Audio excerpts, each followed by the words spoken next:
Avec les incertitudes qui planent sur le régime des retraites et les prix qui n'arrêtent pas d'augmenter, il est devenu indispensable de commencer à investir. Pour investir, la première étape, c'est de réussir à épargner régulièrement. Le problème, c'est que la plupart des gens commettent 5 erreurs qui les empêchent d'épargner et donc de se constituer un patrimoine. Que vous gagniez 1500 € ou 6000 € par mois, les problématiques, c'est les mêmes. Dans cette vidéo, je vous révèle les 5 erreurs les plus communes et mes astuces pour les éviter et mettre votre argent au travail. Bonjour, je suis Mounir, le fondateur de la chaîne Finari, une chaîne qui vous aide à booster votre patrimoine. J'ai aussi créé une application qui vous permet de gérer votre budget et de gérer votre patrimoine de façon automatique. La finance personnelle, c'est un sujet qui me passionne. J'en parle toutes les semaines sur BFM, mais aussi sur cette chaîne où je vais proposer des contenus comme celui-ci qui vont vous permettre de mieux gérer votre patrimoine. Je vais aussi interviewer des experts qui vont nous partager leurs connaissances sur des sujets spécifiques. Et enfin, je vais vous présenter des nouveautés de Finari pour que vous puissiez utiliser toute la puissance de cette plateforme. Avant de passer aux 5 erreurs qui vous empêchent d'épargner, j'ai une petite demande pour vous. Avec mon équipe, on bosse dur pour vous fournir un maximum de contenu et vous aider à développer votre patrimoine. Du coup, ce serait génial si vous pouviez vous abonner afin qu'on arrive à atteindre la barre mythique des 100 000 abonnés. Je compte sur vous. La première erreur que la plupart des Français commettent, c'est de ne pas avoir compris à quel point il était indispensable d'épargner. Pourtant, en France, on est plutôt des bons élèves en termes d'épargne. En moyenne, un Français épargne 20,6%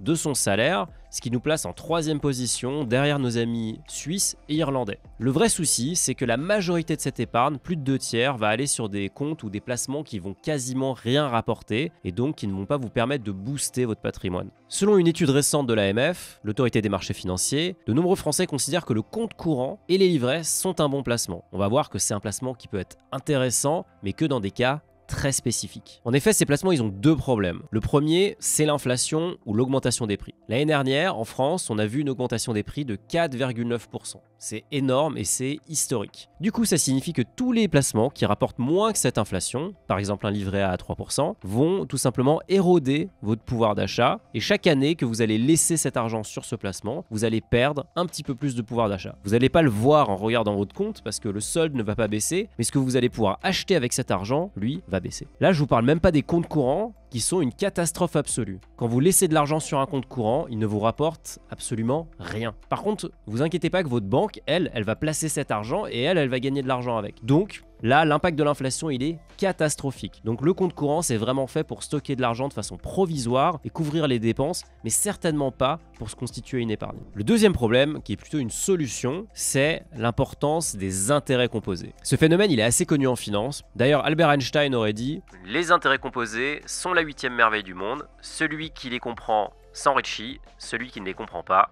les paye. » Pour bien comprendre les intérêts composés et l'importance d'avoir une épargne financière, on va prendre 2 exemples. Dans le premier cas, je vais investir 100 € toutes les semaines que je vais placer sur mon compte courant. Ça va donc rien me rapporter. Au bout de 40 ans, j'aurai accumulé 192 000 €. C'est plutôt pas mal. Maintenant, on va imaginer que je vais plutôt épargner cette somme sur un support qui va rapporter non pas 0 mais 6% par an, comme par exemple la bourse. Dans ce cas-là, je vais accumuler 740 000 € au bout de ces fameuses 40 années. Et là, on voit la puissance des intérêts composés qui a pris le relais et qui m'a permis d'accélérer ma création de richesse. D'ailleurs, 6%, ça peut paraître beaucoup, mais en fait, c'est moins que le rendement ajusté à l'inflation de la bourse américaine et de la bourse européenne sur les 30, 40, 50, 60 dernières années. C'est donc un chiffre tout à fait réaliste. Du coup, ce qui compte, c'est pas tant d'investir beaucoup, mais plutôt d'investir tôt et régulièrement sur les bons placements. La deuxième erreur, c'est de ne pas avoir d'objectif. Si vous n'avez pas d'objectif, vous ne savez pas où vous allez et donc vous ne pouvez pas mettre en place les bonnes actions. Ne pas avoir d'objectif, c'est ce qui va vous empêcher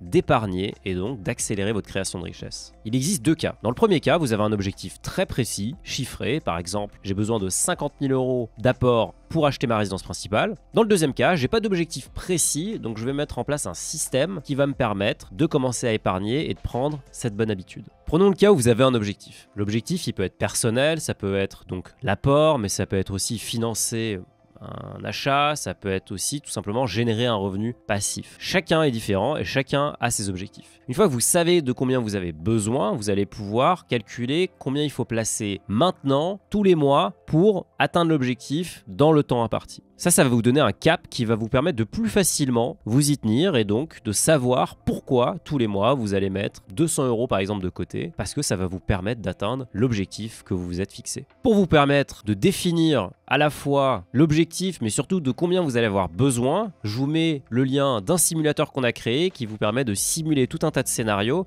et de facilement savoir qu'est-ce qu'il faut placer, à quelle fréquence pour atteindre quel montant. Si vous n'avez pas d'objectif, vous pouvez appliquer tout simplement un système qui va vous permettre d'épargner de façon automatique. Et donc là, il existe plein de méthodes, mais moi, celle que je préfère, c'est celle des enveloppes, et plus précisément, celle du 50-30-20. 50% pour vos besoins, 30% pour vos envies, et 20% pour votre épargne. Évidemment, le système des enveloppes est flexible, vous pouvez faire aussi un 40-40-20, c'est vraiment à votre guise et en fonction de vos besoins.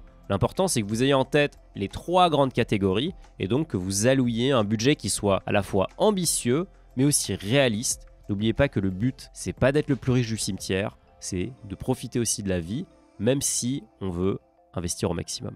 La 3e erreur, c'est de ne pas suivre vos finances. Et ça, c'est une erreur qui est catastrophique. On ne peut pas améliorer ce que l'on ne suit pas. Si vous suivez votre patrimoine et plus spécifiquement vos dépenses, vous allez pouvoir identifier les dépenses inutiles, vous allez pouvoir vous rendre compte des grandes masses, vous allez pouvoir faire des ajustements, bref, vous allez être réactif et rapidement pouvoir enclencher des changements. Si vous ne faites pas ça, vous êtes passager et vous verrez que vous tomberez assez rapidement dans le travers que je vois énormément, qui est qu'on va naturellement augmenter notre niveau de dépense à mesure que notre salaire va lui aussi augmenter. Et donc, on ne va jamais réussir à plus s'épargner parce qu'on ne va pas regarder où part l'argent. Pour suivre votre budget, il existe plein de façons. Vous pouvez acheter un cahier sur lequel vous allez noter toutes les dépenses, mais aussi toutes les entrées d'argent que vous allez avoir. C'est un peu fastidieux. Vous pouvez aussi utiliser l'appli de votre banque, puisque la majorité vont avoir une fonctionnalité budget maintenant. Le problème, c'est que la majorité d'entre nous sommes multibancarisés, donc forcément, ça va être un peu compliqué de jongler entre différentes apps. Ou une autre option, c'est de faire un Excel. Vous allez pouvoir évidemment le faire à votre guise, il y a plein de modèles qui sont disponibles sur internet. Forcément, ça va demander pas mal de travail manuel et donc d'être assez précis et assidu pour que ça ait du sens. Ou enfin, vous allez pouvoir utiliser une app pour avoir tous les comptes au même endroit et automatiser une grosse partie du boulot. C'est vrai que moi je privilégie cette méthode et c'est aussi pour ça qu'on a développé une partie budget chez Finari il y a quelques mois. Elle va vous permettre de connecter tous vos comptes, d'avoir toutes vos transactions catégorisées par notre IA, et ensuite d'identifier les grandes masses et de vous concentrer sur ce qui compte, à savoir gérer votre budget, maximiser votre taux d'épargne et non pas faire l'inventaire de tout ce qui se passe dans vos comptes. Si vous êtes intéressé par la gestion de budget avec Finari, je vous mets la vidéo juste ici, je vous partage toutes mes astuces pour maximiser cette fonctionnalité vraiment puissante. Pour conclure sur la partie suivi des dépenses, l'objectif, c'est pas de vous fliquer, c'est pas d'être à l'euro près, mais c'est de garder toujours en tête et garder à l'œil ce qui se passe dans vos comptes. Vous avez durement travaillé pour gagner votre argent, il n'y a aucune raison que vous ne soyez pas exigeant lorsqu'il s'agit de le dépenser. La 4e erreur que je vois beaucoup, c'est de ne pas maîtriser ses dépenses non essentielles. Je m'explique. Les dépenses non essentielles, c'est tous ceux dont on n'a pas forcément besoin pour vivre. Donc ça exclut le loyer, le fait de se nourrir évidemment, ou tous ceux dont on a littéralement besoin pour fonctionner. Dans ces dépenses non essentielles, il y a 2 grandes familles. Il y a les dépenses qui sont purement discrétionnaires. Elles ne vont pas produire de bénéfices long terme, mais elles vont plutôt répondre à une envie. Par exemple, je vais m'acheter un joli pull ou alors je vais aller à Disneyland parce que ça me fait plaisir là tout de suite. Le pendant de ce type de dépenses, c'est les dépenses stratégiques. Elles ne sont pas non plus nécessaires, mais elles vont avoir un vrai bénéfice sur le long terme. Vous pouvez par exemple décider d'investir plus dans votre alimentation en achetant du bio parce que ça va avoir des bénéfices long terme sur votre santé. Vous pouvez aussi investir dans des formations ou dans des nouveaux livres pour continuer à apprendre des choses et donc vous renforcer et renforcer vos connaissances. D'ailleurs, je vais citer Warren Buffett ici qui dit « The more you learn, the more you earn ». Lui, c'est quelqu'un qui est connu pour dévorer des livres et même dévorer des comptes de résultats parce qu'il sait que chaque minute qui passe à se former, c'est quelque chose, paiera des dividendes plus tard. Une autre dépense qui peut être intéressante, c'est celle qui vous permet de gagner du temps. Par exemple, vous pouvez décider de prendre quelqu'un qui va vous faire le ménage chez vous ou alors quelqu'un qui va même faire la cuisine chez vous parce que le temps que vous allez récupérer, vous allez pouvoir le mettre à profit, investir en vous, passer du temps sur votre business ou tout simplement continuer à vous former. C'est pas indispensable,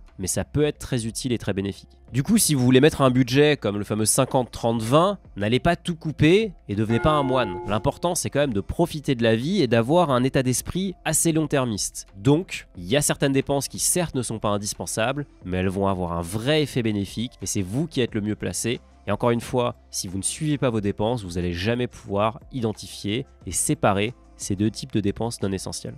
La cinquième erreur, et c'est peut-être la pire, c'est d'attendre la fin du mois pour se payer. Si j'attends la fin du mois, il y a des grandes chances que j'aurai dépensé l'ensemble de ce que j'aurais gagné dans le mois, et donc il me restera quasiment plus rien, et j'arriverai jamais à prendre ce fameux réflexe d'épargner régulièrement. En fait, ce concept, ça s'appelle l'illusion de richesse, et c'est assez simple, puisque vu qu'on va avoir des sommes importantes sur notre compte courant, on va avoir l'impression d'être riche, et on va vouloir dépenser cet argent.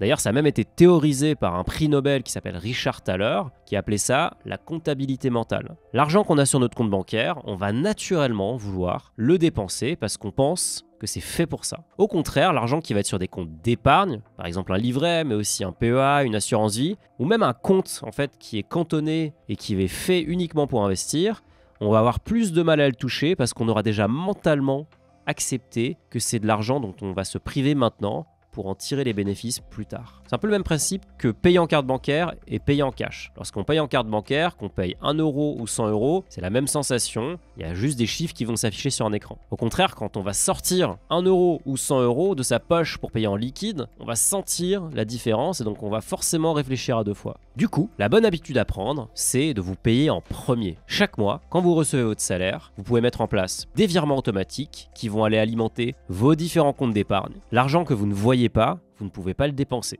Et vous allez voir qu'on réussit naturellement à vivre avec l'argent qui reste sur le compte courant. Donc c'est quasiment $1.